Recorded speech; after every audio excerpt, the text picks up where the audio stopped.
was shocked to discover that my little basket could actually see clearly beneath the water, so I stuffed every crack with tree branches and built myself a crude pair of diving goggles by hand. I was ready to explore the mysterious world underwater, but without any way to breathe, I barely took 2 steps into the water before the goggles had me gasping for air. Still, I wasn't about to give up that easily, so I used plant roots to make a breathing tube, but the second I went underwater, the tube quickly filled with water. My second attempt failed too, and I nearly choked after swallowing a mouthful of water. So this time, I made an even longer breathing tube. Nothing was going to stop me from exploring the world, but the moment I went underwater, the longer tube just tipped over, and once again, I almost choked to death. After failing over and over again, I still refused to quit until I noticed duckweed floating on the surface, and suddenly got an idea. So I built myself a floating breathing tube, and this time, I finally made it into the underwater world. The sight in front of me was so beautiful, it completely stunned me. Every corner of the underwater world was bursting with life. Lush greenery was everywhere. Every single thing I saw kept reshaping how I viewed the world, especially when that unbelievably beautiful giant fish slowly swam toward me. I couldn't take my eyes off it at all, but what I didn't realize was that the fish was actually trying to eat me. If my dad hadn't stepped in just in time, I probably would have ended up in its stomach already. But even after barely escaping with my life, I still had no sense of danger. I even proudly showed off the diving goggles I made to my dad.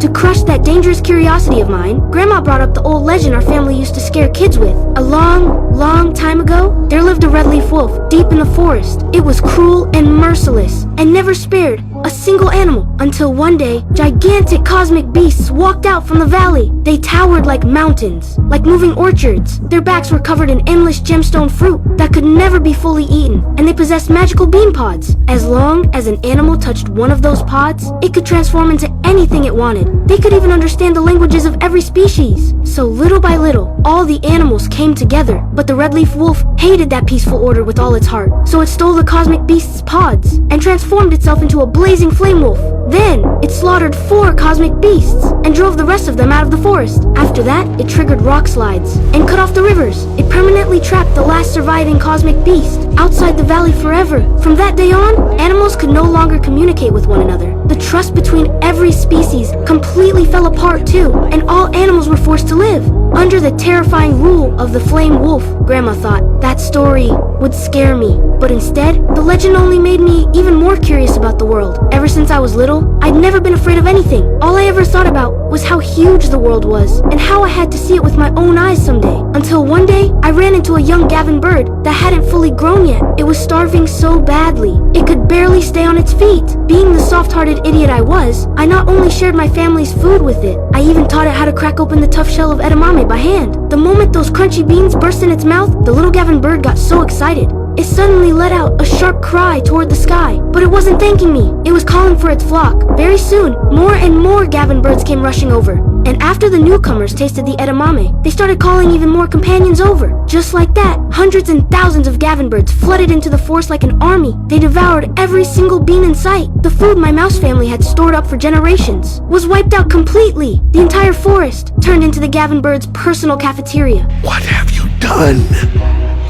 And we mice went from landowners to dirt-poor tenants overnight. We were even driven underground, forced to survive off scraps the birds left behind. And me, I went from being the family's great explorer to becoming the family's greatest sinner overnight. Every time Dad looked at me, he got furious. He couldn't understand how he ended up with a screw-up like me. And I started blaming myself too. Blaming myself for not listening to the adults. And blaming myself even more for trusting others so easily. Until years later, I ran into that same Gavin bird again. Now whenever I saw a Gavin bird, my blood instantly started boiling. Before long, the two of us were fighting like crazy. But in the middle of the struggle, I accidentally fell straight into a tree hollow and somehow touched a magical bean pod. At that exact moment, all I could think about was that Gavin bird. Then the next second, I actually transformed into a Gavin bird myself. When my companions saw me turn into a Gavin bird, they thought I'd already been eaten by one. So, they immediately started throwing rocks at me. And just like that, my own family chased me right off a cliff. When I woke up again, I realized my sworn enemy, Ivy, the Gavin bird, had saved me. I was so terrified. I could barely get my words out, but Ivy and her two younger sisters thought I'd smashed my head in during the fall. To be fair, Ivy really had hit me pretty hard while saving me. She wanted to take me back to Bird Mountain for treatment, but all I wanted was to turn back into myself.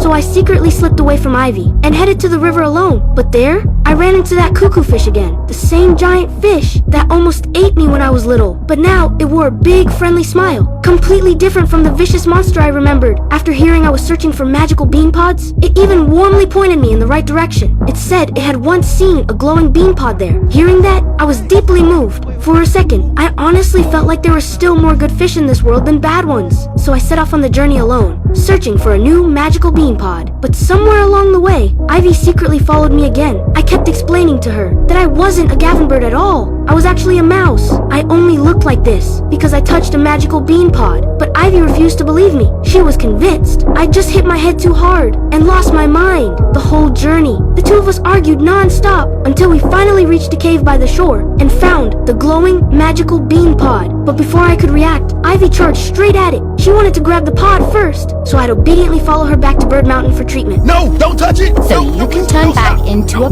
cuckoo, the strange creature you made up so we can get back to Javin Rock. No!